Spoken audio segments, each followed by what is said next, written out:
Hey guys, I decided I would do two videos today. So I posted about my garden after the hailstorm a couple of weeks ago and how devastated I was. And I did a post about how my garden has bounced back, but I never posted a video on it. So I wanted to go ahead and share that with you guys. I didn't lose not one plant, which is incredible. I'm super grateful for that. Quick scan here. I did do some heavy pruning on my tomato plants because they were getting out of control, but everything is back up and going over there. Now my kale is still recovering a little bit, but as you can see, it is bouncing back. The leaves aren't all hole torn and everything.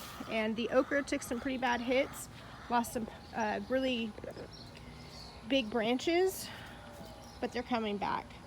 Now I also had to do some pest control. If you can see those holes right there, because my plants were damaged and they were weaker than they normally are, they made them more susceptible and more vulnerable towards pests.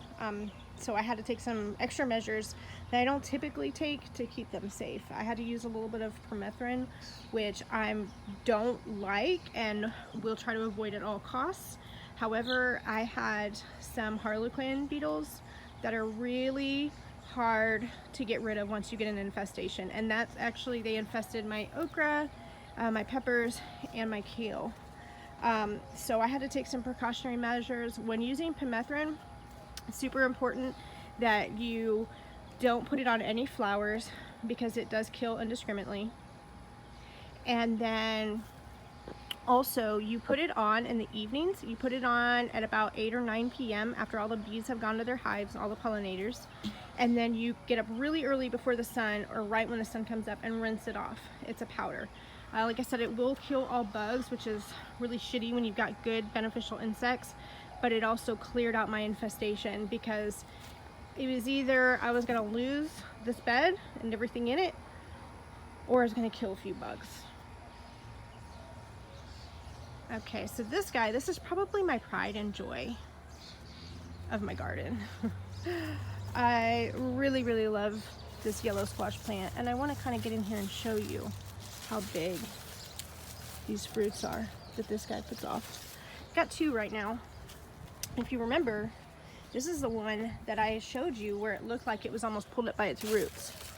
Here's a pretty good, huge squash. But anyways, this one has bounced back, and super happy about that. I did plant a couple of new seeds just because I wasn't sure. That's what that guy is. And here we go. This is another yellow squash, another long neck yellow squash, and it had lost all the leaves. I didn't think this guy was coming back, and as you can see, it's making a comeback slowly but surely. It's got a long way to go before it catches up with this guy. And this little area, this is winter squash and green beans. This was actually going to be my three sisters companion planting area. I lost the corn that was in there, so I planted some more corn. It's way down there at the bottom. But in the meantime, I put this tomato cage here because the whole thing about companion planting with the three sisters is that you have corn, which basically acts as a trellis. The next layer down, you have green beans, vining green beans, which you can see right here. And then at the base, you have some kind of vining squash. I chose to do winter squash because it really does vine like a pumpkin, and it acts as a mulch and keeps in nutrients for the whole entire system. And so Native Americans have been doing this specific companion planting for a very long time, and it's called the Three Sisters. So hopefully that little corn will catch up with the rest of these guys. It might take a couple months, but I'm really hoping so. This is my most mature corn plant, and I'm super excited to say got the first little corn coming up. Now there's another one right here, and I didn't think that one was going to survive. A big portion of the stalk broke off, but here we are. Now if you can remember, I call this my Great Wall of Pumpkin, and it was just demolished. As you can see now, things are growing back. I wasn't sure if this pumpkin was going to make it. It's still growing, still doing its thing. I do have that tie on there, and what that does is that it alleviates the strain and the burden of the heavy fruit puts on the vine. Whenever you're growing vertically like that with big melons and squashes, you have to do something like this. Some people use bags. I think that they're a little unsightly, and I really don't want the plastic. I don't want the fruit to be covered in plastic. I don't like the way it looks, and I don't like the idea of it since I'm going to be eating this stuff. I'll do another video on how to do that and why. Here's my green beans and my sunflowers.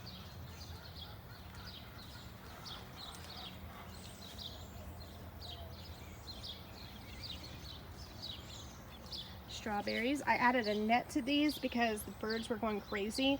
Anytime a little fruit would pop up, they would get it. They don't eat it, they just peck at it and then leave it, and then bugs come and get it. So I put this net up here, and pollinators can still get to it, but it allows for my strawberries to actually produce fruit. I don't know if you remember my zucchini, but my zucchini was really bad off.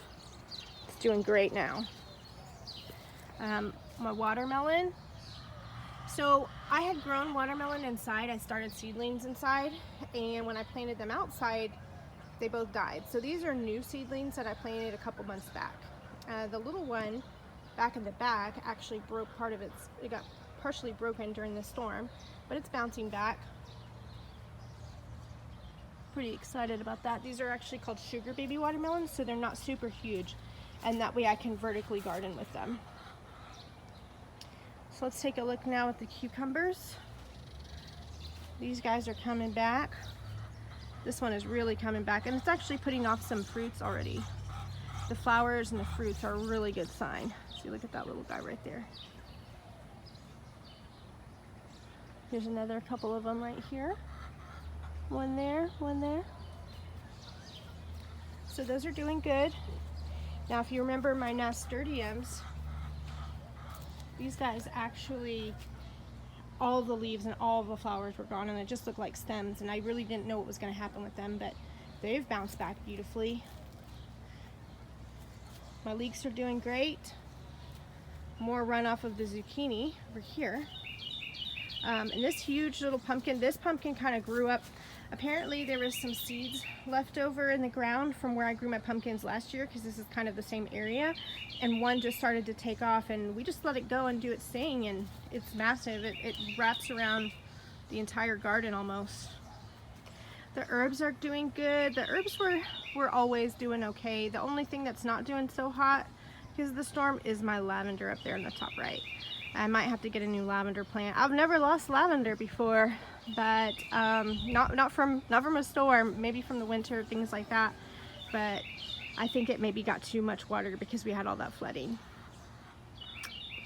Here's my peppers. The peppers are coming along great. These are my hot peppers. I've got my sweet peppers over in a different part of the garden. Here's the sweet peppers. They were actually getting a little bit too much sun in their former location. So I put them over here by this fence so that when we get to the hottest part of the day, the fence kind of acts as a shade for them. And they seem to be doing a lot better because of it. Anyways, guys, I just wanted to show y'all a quick little video of the progress of my garden. After I took the video of the storm damage, I realized that I had never really taken many videos of when it was thriving before, and I regret that. So I wanted to make sure to document now because the garden is so beautiful. I hope you guys have a wonderful day.